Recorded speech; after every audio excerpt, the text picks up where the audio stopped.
Merry Christmas. I'm Phil from the American Anglican Council to ask you a question this Christmas season. What does it mean to be human? What does it mean to flourish, to find significance and value and dignity in life?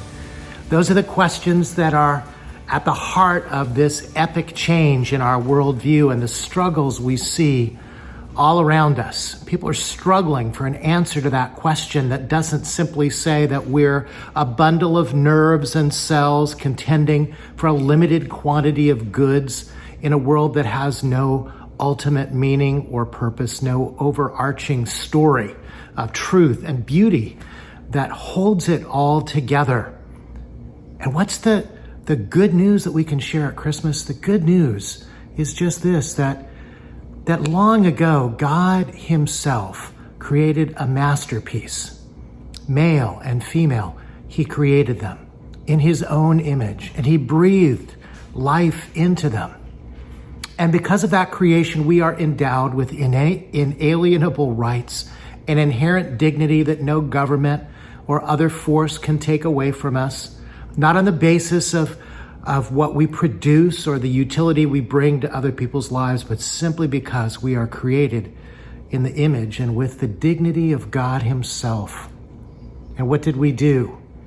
That's the second part of this wonderful God story that is a tragedy at the same time. That is like vandals to a priceless Van Gogh. We took a knife and defaced the very image of God with our own appetites, desires, and willful rebellion.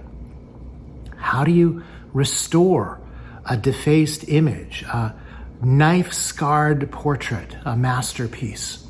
St. Athanasius wrote about this in his wonderful book on the incarnation, and his answer is this: the artist does not throw away the panel, he wrote. The subject of the portrait must come and sit for it again, and then the likeness is redrawn on the same material. And you see, here's the wonderful news of Christmas. Jesus Christ was born to restore the image of God in you and me, in everyone. Friends, that's what Christmas is all about, isn't it? What else is worthy of closing businesses and people flocking to airports and traveling from one place to another? What else is worthy of stopping our world but the fact that God himself has stopped and sat down with us as a little child in a manger of all things to allow himself to be painted in flesh and blood on the canvas of a human being? Jesus Christ was born to restore God's image in us, allowing the Father to repaint his image on the canvas of human flesh and blood. As John put it, the Word became flesh and he made his dwelling among us. And you have to love Eugene Peterson's message paraphrase, where it says in John 1:14, and he, Jesus, moved into our neighborhood. And because he stayed with us for the span of a human lifetime, we saw the glory with our own eyes. A word which means literally we watched him calmly and continuously as he came before us. And this is what we saw face to face: the one-of-a-kind glory, like Father, like Son.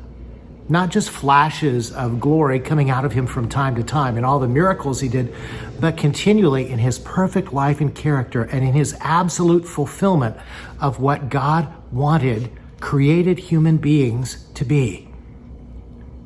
The message of Christmas: Jesus Christ was born to restore God's image, to recover the dignity of human nature, a perfect and flawless portrait.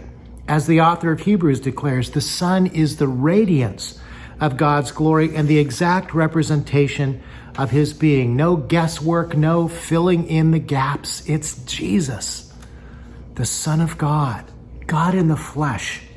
He was born to restore God's image in us, and his birth makes our birth possible. Don't we love what Paul writes in 2 Corinthians 3:18? All of us who've had the veil removed can see and reflect the glory of the Lord, and the Lord, who is the Spirit, makes us more and more like him as we are changed into his glorious image. Just imagine this Christmas. What would it be like for you and me to shine even faintly with the glory and the radiance and the character of Jesus Christ. To use our creativity in ways that are more and more pleasing to God and less alienating to others. To have spirits that are alive to God and growing in their capacity to experience God and to let that overflowing love reach out to others. To have minds that can reason and abstract in ever more accurate and truthful ways that honor God and the dignity of every human being. Inventing ways to preserve life instead of destroy it. To have emotions that are more and more conformed to the pattern of the emotions that we find in Jesus Christ himself. To have relationships that are rich and meaningful beyond anything you could ever have asked or imagined, because they are in the image of the one who loves us. And to grow into greater likeness to God in all these areas. Can you imagine? You can. I can. We can. Because of Christmas. Because Jesus Christ was born to restore God's image in you and me and all of mankind. That's the good news of this Christmas. And John says it quite simply from the Message in the paraphrase of John chapter 1, verse 12. But whoever did want him, who believed he was who he claimed, and would do what he said, he made to be their true selves, their child of God selves. May the greatest gift to you this Christmas may be the rediscovery of your true self, your child of God self, and that you would give the gift of that to somebody else who doesn't know that, who's searching and struggling, who may not be in church with you, who may be very far away, maybe even somebody in your own family. Here at the American Anglican Council, we've been bringing clarity out of confusion since 1996. And you know why we've been able to do that? Because one who is greater than we are, Jesus Christ, was born for such a time as this, born to restore God's image in us. As John concludes in that wonderful opening of his gospel that we read on Christmas Eve. And he is the light who shines in the darkness, Jesus Christ.